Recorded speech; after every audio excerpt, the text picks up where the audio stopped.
Greetings, sports fans. Coach Eric Taylor, the Stone Lions from Dillon, Texas, alongside Zoro, as always.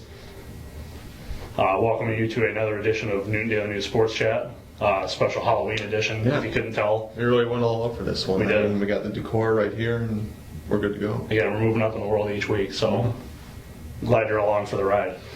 Well, Zoro / Mike, starting to wind down the fall season here.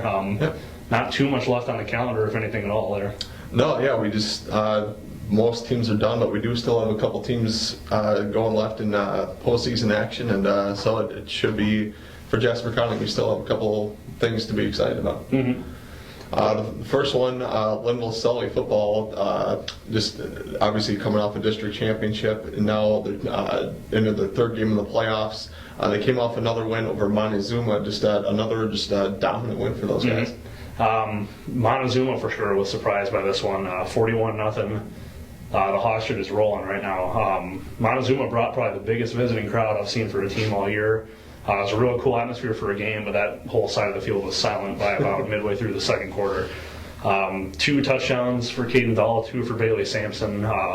Gil Van Wyk threw one to Nathan Russell, and then Daniel Zimmerman had another, and it was just, same script as they've had all year, just tough defense, running the ball, moving the ball. Other than the state quarterfinals. Yeah, they haven't really had a close, a contested game since, the third or fourth game of the season now, so. I guess their first game with Montezuma, I think it was 21-0. That's probably the closest one they've had in the past. They're on an 8-game win streak now.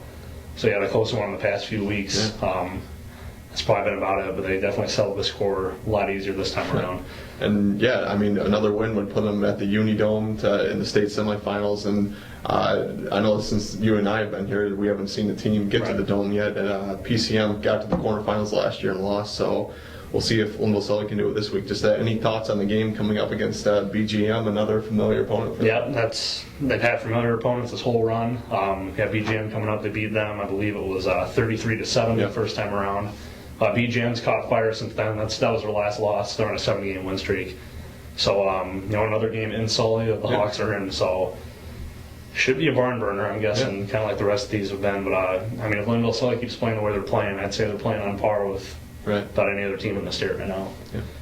And some other postseason action. Cross country wrapped up this past weekend. Had a couple of representatives there. You want to talk about? Jasper County. We had a pretty good haul there at Fort Dodge with Newton had 2 representatives, and then the girls teams from CMB and Linville Sully were there, as well as Aaron Ward, individual for CMB boys. And for Newton, it was the first time they had anyone at state since 2009. They had, and both of them were freshmen. They had Grace Cohen and Cooper McDermott, and both had good showings. Grace Cohen, she finished 25th in 14:46, which was, I think she PR'd by 23 seconds. So, you always want to run your best at the state meet, and she definitely did that. And she's had plenty of good times this year. So. And doing that as a freshman, you got to think that she's going to be at state the next 3 years. So it's you can't help but think about her potential, what she could be doing by the time she's a senior. And then Cooper McDermott, he took 71st out of the field of 116. So, as a freshman, that's very good showing for a freshman up there, and he finished in 16:32, which is also a PR by about 10 seconds. So talking to the coaches, they both sounded like they were pretty thrilled with how both kids did. And Newton could have 2 kids that might end up going potentially 4 for 4 getting the state. And the middle school teams as well, I know as the whole season, I'm not really sure, but I know they had a few individual meets where they either won or got second. So I guess kind of the whole future Newton cross country we're looking at. This entire season they were kind of just relied on the strength of these underclassmen kids, freshmen and sophomores, were kind of the majority of the varsity. And so the next, at least going into next year, they're going to be a real tough team, and probably a couple of years after that. And then, like we said, Newton wasn't the only schools that we had at state. CMB was also there. Just any thoughts on how the girls did? Couple seniors wrapped up. Aaron Ward, like you said, Haley Leonard, Kayla Heineck, and Ann Deitch were the 4 senior representatives for that team. Kind of the same deal. They have a few underclassmen as well. Didn't necessarily pull the team like Cohen and McDermott did, but they were there as freshmen, as sophomores, getting that experience at state. So Raiders could be another team, kind of send a few more representatives to state in a few years. But Aaron Ward, the lone representative, he's been working his tail off past few years, fought off a lot of injuries last year. Haley Leonard, 2 years in a row now. She kind of ended her cross country career on a high note. Right. So good weekend for CMB. And Linville Sully, the last team. Yeah, just kind of the same story as Newton and CMB. Just a lot of underclassmen. They got to state for the second time in 3 years, and they took 10th this time around out of 15 teams, which I know they were very happy with. And yeah, they have no seniors on the roster, so they're bringing everyone back. Their top two girls were Tara Voss. She took 37th, and Corey Rice, she took 52nd, and Alexa Vanderlee, she took 64th. And the oldest kids they have are 2 juniors. So next year they're going to be another one of those kind of loaded teams that is going to be expected to probably finish even better at state. Mm-hmm. Well, some other postseason action coming up here. State swimming for the NCMP Aqua Girls. They've had a great season so far. Here's the last challenge for them. You want to talk a little about what we expect to see there? Yeah, just this past Saturday at districts, they took 2nd out of 9 teams, which is the highest finish that they've ever had since Coach Patterson has been their head coach, I think, for about 10 years now. This is definitely the best season, best group team that she's had. And to take 2nd, I know they were real happy with. And the only team they finished behind was Ames, and they're ranked 1st in the state. So I know they went in there not expecting to win the meet, but I think they did what they hoped to do. And there they had 9 kids take top 6 out of, and each event had 24 kids. So to have 9 kids finish in the top 6 was really good. And as far as looking at the state meet, they're going to be bringing 5 different girls to state, and each of them is going to be competing in multiple events, or at least 4 of them will be. They'll be competing in 7 different events overall, and I actually wrote this down so I have this right. Carly Colville, she'll be bringing a bunch of state experience to the meet, and she'll be competing in the 200 freestyle and 100 butterfly. Also competing in 2 events, freshman Samantha Hedrick, she'll be in 50 free and 100 free.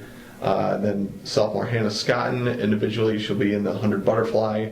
And then they have 2 relays competing, the 200 freestyle relay. They have Colville, sophomore Rachel Prendergast, Scotton and Hedrick. And then in the 400 free relay, they'll have Colville, Prendergast, freshman Cindy Jenkins, and Hedrick.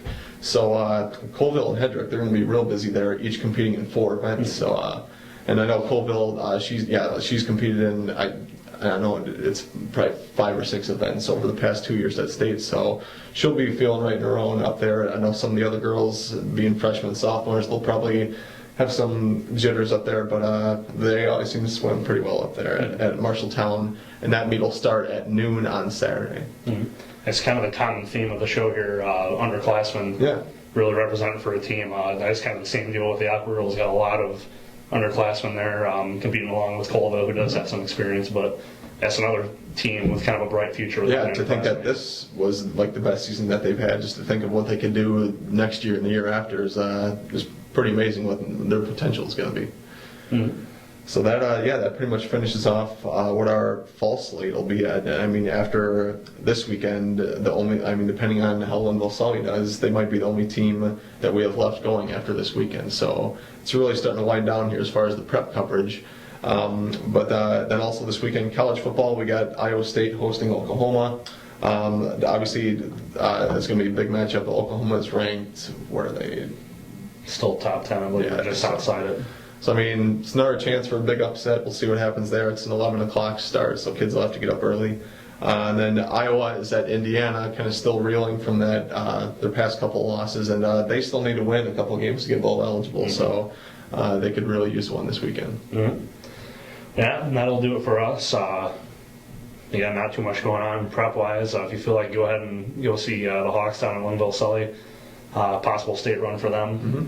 Otherwise, we'll be back next week periodically throughout the break before winter sports start on November 26th. Yeah, kind of late November is when we do it. So we'll try to do our best to stay in touch with you in between now and then. And I guess have a good week. Maybe we'll see you next week. And in the meantime, clear eyes, full hearts.